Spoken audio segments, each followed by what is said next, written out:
नमस्कार, मैं अतुल वर्मा एक बार फिर से स्वागत करता हूं। बाजारों में आपने एक ठीक ठाक सा मंदी देखा है पिछले 3 दिनों के अंदर। लेवल्स की अगर आप बात करिए तो लगभग 25,000 के आसपास अब हम लोग गिर के आ चुके हैं। जहां 25,500 का हमने हाई लगाया था, उन बिटवीन हम ट्रेड कर रहे हैं। बाजारों को एक तरफा मूवमेंट बाजारों में नहीं दिख रही है। लगातार जो खबरें आ रही हैं, जैसे आज भी जो खबर आई शाम के समय की कंसल्टेशन पेपर जो वीकली एक्सपायरी को लेकर के है वो आने वाला है। लॉन्ग टर्म एक्सपायरी पर ज़्यादा एक्सपोजर जा सकता है। काफ़ी सारी जो है कॉम्बिनेशंस क्रिएट हो रहे हैं। अमेरिका से भी जो खबरें आई हैं उनमें भी ऐसी बातें हैं कि जबकि प्रेसिडेंट ट्रंप ने कल ये बात कही कि भारत और चाइना के ऊपर जो है टैक्सेस लगाए जाने चाहिए, क्योंकि वो जो है यूक्रेन वॉर को फंड कर रहे हैं। कल भी उन्होंने ये बात कही, यूएन में ये बात कही। लेकिन वहीं पर उसके बाद जब जेलेंस्की से पूछा गया, पत्रकारों ने पूछा, न्यूज़ रिपोर्ट्स हैं, आप उनको वीडियोज में देख सकते हैं, वहां पे उन्होंने ये बात कही कि नहीं, भारत जो है सपोर्ट कर रहा है, यूक्रेन के फेवर में है, तो भारत को आप इस तरह से नहीं देख सकते। तो मुद्दा ये है कि जब लड़ाई हो रही है और जो एक पक्ष लड़ रहा है वो खुद ही कह रहा है कि भारत मेरा सपोर्ट कर रहा है, यूक्रेन खुद कह रहा है कि वो मेरा सपोर्ट कर रहा है, रसिया खुद कह रहा है कि भारत का तेल की खरीद का और हमारे जो है युद्ध के लड़ने का कोई कॉम्बिनेशन नहीं है।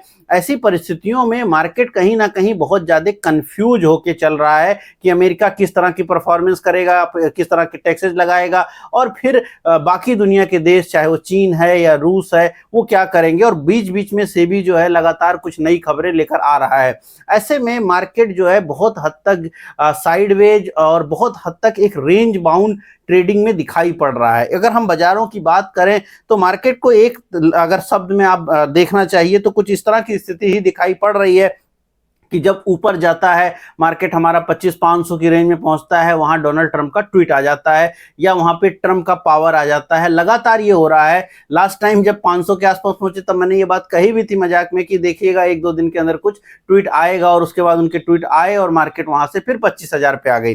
25,000 के इर्द गिर्द मार्केट सपोर्ट बनाती है, और जब मेजर फॉल अगर आने लगता है, जो कि हमारा 24,800 से लेकर 24,400 की रेंज है, वहां पर फिर रसिया और चाइना हमारा सपोर्ट देने आ जाते हैं और मार्केट इस तरह से एकदम से बॉक्स में ट्रेड होती दिखाई पड़ने लगी है। खैर, अगर हम थोड़ा इसको और देखें, ध्यान से समझने की कोशिश करें, चार्ट पे देखने की कोशिश करें, तो आपको यहाँ पर साफ साफ दिखाई पड़ रहा होगा एक ब्लू लाइन है जो एकदम नीचे है, जो कि 24,400 की रेंज है। वो अभी हमने काफी मजबूत सपोर्ट बना लिया है। सेकंड ब्लू लाइन जो है वो 24,800 की रेंज है। 24,800 850 की रेंज हमारे लिए काफी इंपॉर्टेंट जोन है। पिछले कुछ दिनों में अगर आप देखें, पिछले 5 दिन जो हैं जहां पर हमने हाई लगाया तकरीबन 25,500 के आसपास में। प्रॉब्लम यह है कि आप नंबर समझ जाएंगे, 24-25 बार बार गड़बड़ इसलिए हो जाती है क्योंकि बार बार ये नंबर चेंज हो रहे हैं। कभी आप 24,800 700 900 में आ जाते हैं और फिर 25,200 300 में जाते हैं, तो वो नंबर गड़बड़ हो जाते हैं। तो ऊपर जो है वो 25,004 450 की रेंज में मार्केट पिछले 5 दिन पहले गया। वहां से लगातार हमने धीरे धीरे करके नीचे की तरफ गिरावट देखी है, चार्ट में आपको साफ दिख रहा है।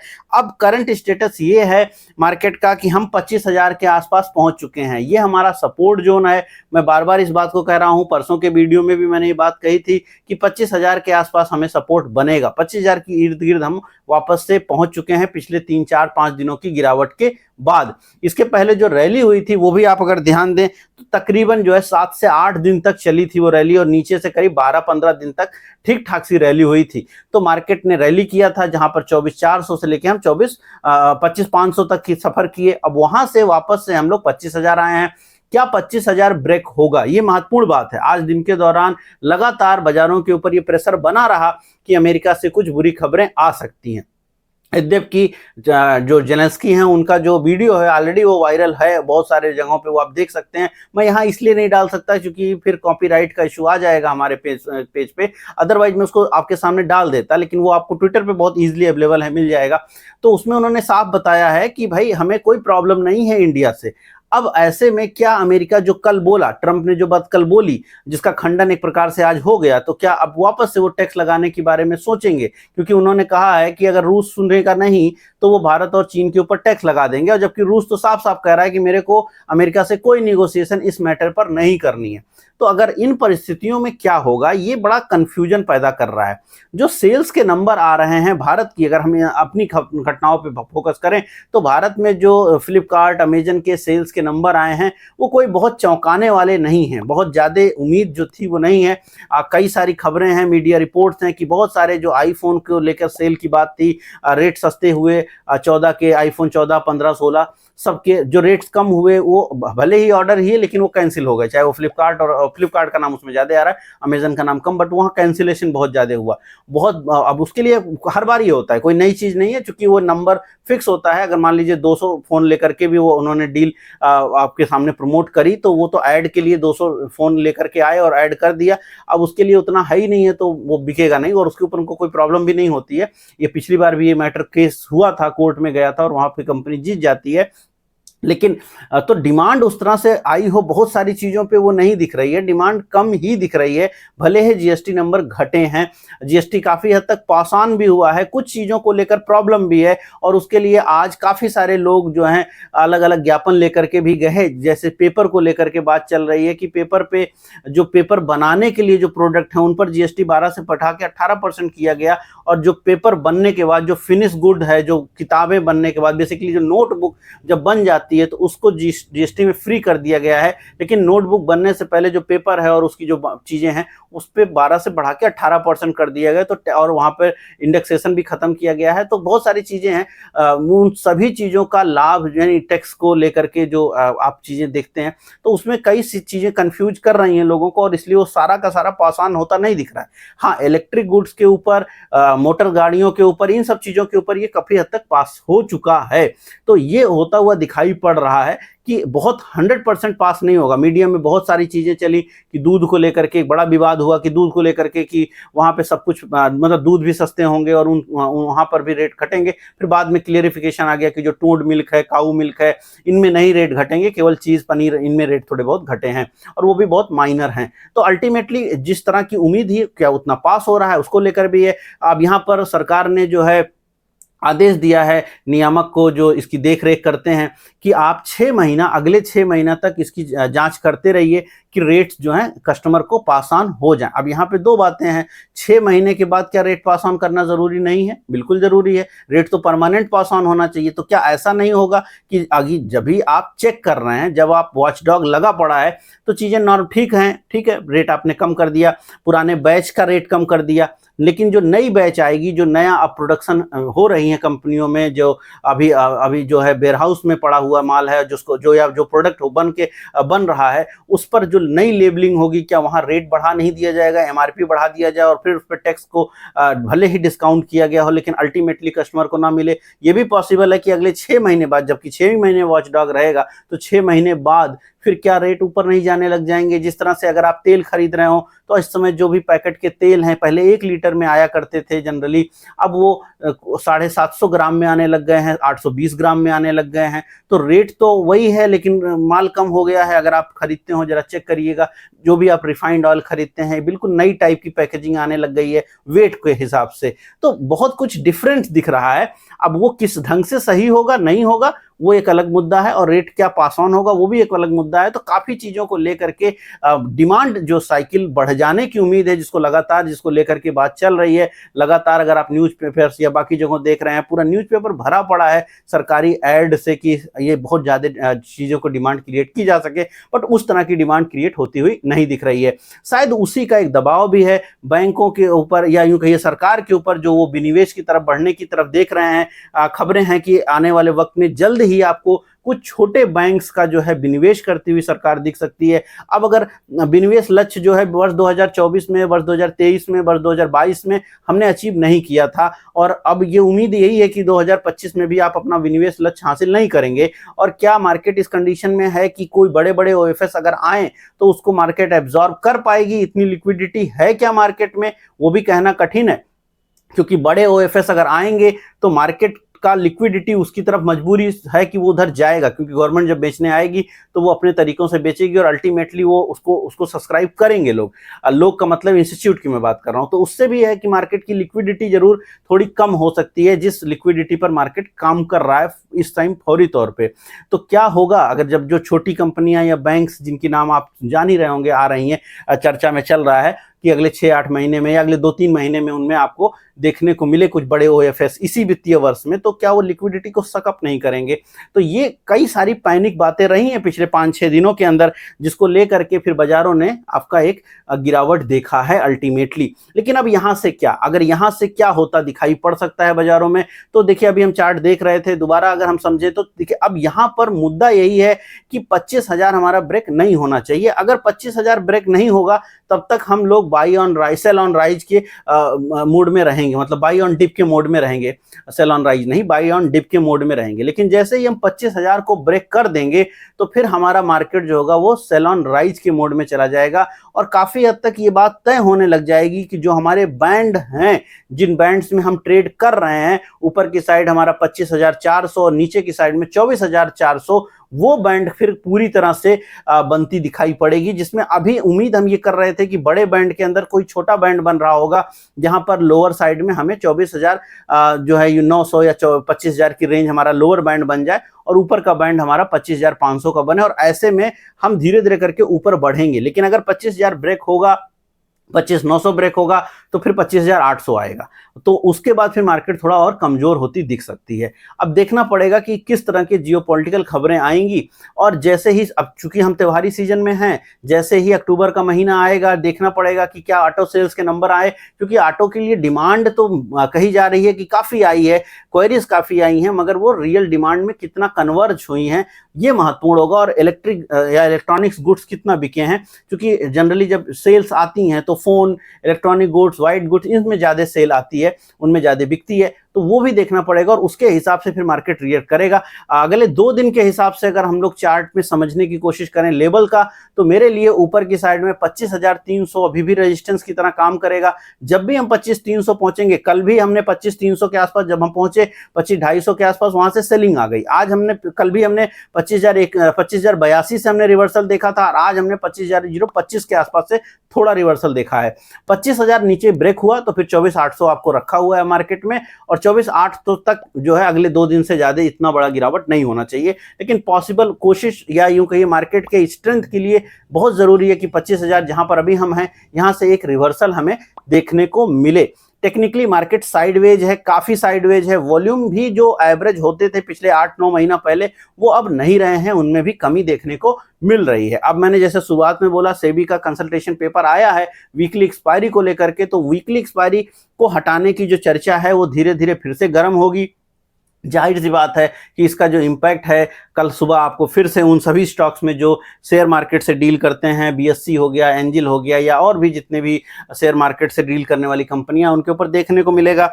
अगर हम लोग यहां पर बीएससी का चार्ट देख रहे हैं तो पिछले कुछ समय से बीएससी में कोई बड़ी तेजी नहीं रही है, और ये लगातार अगर आप देखें तो पिछले 2-3 महीने हो गए बीएससी लगातार लोज लगाता चला जा रहा है। यहाँ पर डाउ थ्योरी कहीं वायलेट नहीं हो रही है, मतलब हर बार हम नीचे का ट्रेंड देख रहे हैं। 3300 से 2800 का हाई, 2800 के बाद 2600 का हाई, 2400 का हाई, 2200, और अब हम 2000 की रेंज में आ गए हैं।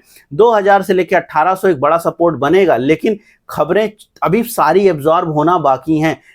ये सबने मान लिया है कि वीकली एक्सपायरी खत्म होने वाली है, ये सबने मान लिया है, लेकिन किस ढंग से या कितने टाइम में खत्म होगा। अगर कहीं सेबी के कंसल्टेशन पेपर में ये आया कि वीकली एक्सपायरी खत्म होने में साल भर का समय लगेगा या 2 साल का समय लगेगा, या उसको फोर्टनाइटली भी बनाया जा सकता है, और ये भी पॉसिबल है, क्योंकि यहाँ पर ये बात बिल्कुल कंफर्म कोई नहीं बोल पा रहा है कि वीकली एक्सपायरी खत्म ही कर दी जाएगी या फिर लॉन्ग टेन्योर एक्सपायरी भी इंट्रोड्यूस कर दी जाएगी। अगर वीकली एक्सपायरी को इंटैक्ट रखा जाए, सिर्फ एक जगह रखा जाए निफ्टी पर भी, तो मार्केट के लिए उतना बड़ा प्रॉब्लम नहीं खड़ा होगा, क्योंकि वो मैनेजमेंट के लिए बहुत जरूरी आइटम है। उस केस में फिर जो ब्रोकिंग कंपनियां हैं वो सुधरने लगेंगी। यद्यप कि बीएससी के लिए ये कोई अच्छी बात नहीं है कि सिर्फ निफ्टी का ही वीकली एक्सपायरी रह जाए, इनके लिए सेंसेक्स का एक्सपायरी रह जाए तो अच्छा होगा। लेकिन हाँ, अगर वीकली एक्सपायरी किसी एक का रह जाए तो as a trader, as a investor, mutual fund वो सबके लिए अच्छा होगा। बहुत लोग को लग रहा होगा कि वीकली एक्सपायरी का क्या फर्क पड़ेगा म्यूचुअल फंड को या डीआईआई को, एफआईआई को, बहुत बड़ा फर्क पड़ेगा। मैंने एक बार बोला है, डिटेल वीडियो में इस पर कोशिश करूंगा जल्दी आपके सामने लाने के लिए। लेकिन अगर आप इनको हटाएंगे तो जो स्टॉक मार्केट है उसमें भी बड़ा कोलैप्स आपको देखने को मिलेगा। उसके कुछ और पैरामीटर, कुछ बहुत फंडामेंटल कारण है, इसको समझना पड़ेगा, लेकिन इस वीडियो में हम इसकी बात नहीं करेंगे। बट अल्टीमेटली बीएसई जो है पिछले कुछ समय से लगातार निगेटिव रहा है और अब उस जोन में है जहां पे आने वाले वक्त में सपोर्ट बन सकता है, लेकिन वीकली एक्सपायरी के बारे में कुछ और क्लियरिटी आ जाए। 1800 की रेंज आ सकती है, 2200 के आसपास ट्रेड हो रहा है, लगातार गिरावट बनी हुई है। बाकी और स्टॉक्स में भी यही कहानी चल रही है। तो ये मार्केट में इस तरह के फॉल्स दिख रहे हैं और मार्केट इसीलिए किसी एक जगह पर, जैसे आईटी में तेजी आती है कुछ, उसके बाद अमेरिका से खबर आ गई, आईटी नीचे आया, फार्मा में खबर आती है, फार्मा नीचे आ जाता है। एफएमसीजी को लेके जीएसटी कट हुआ, उसके बाद एफएमसीजी उतना नहीं चले, वापस से आज थोड़ा एफएमसीजी बढ़े हैं, फिर एक दो दिन बाद वो ठंडे हो जाएंगे। जो थोड़ा बहुत तेजी आई है, अगर आप ध्यान दें, मैं बार बार कह रहा हूं कि फाइनेंस कंपनियों के ऊपर असर पड़ा है। फाइनेंस कंपनियों ने लगातार रिकवरी दिखाई है, वृद्धि दिखाई है। जैसे एल&टी फाइनेंस हो गया आपका, या इवन आप बोलिए बजाज फाइनेंस हो गया, वो अपने हाइस के आसपास ट्रेड किए हैं पिछले कुछ दिनों से, लगातार उनमें तेजी रही है, क्योंकि उनको एक बेनिफिट बन रहा है, चाहे जो भी बिके उनको तो बेनिफिट है। तो वो एक बेनिफिट उनको मिला है, उसके नाते वहां पे तेजी रही है। ऑटो कंपनियों में पिछले कुछ समय में अच्छी खासी तेजी रही है, लगातार तेजी रही है, जिनकी मैं चर्चा करता रहा हूं। लेकिन उन दोनों सेक्टर को छोड़ दीजिए तो मार्केट में कोई एक तरफा तेजी हो पिछले कुछ समय के अंदर सभी स्टॉक्स में, ऐसा कोई सेक्टर नहीं दिखता है। हाँ, जो स्टोरेज से जुड़ी कंपनियां हैं, जो डेटा सेंटर से जुड़ी कंपनियां हैं, क्लाउड कंपनियां, अनंत राज की मैंने बात करी थी, 550 की रेंज थी, अभी 700 की रेंज में वो स्टॉक पहुंच गया पिछले 5-7 दिनों के अंदर।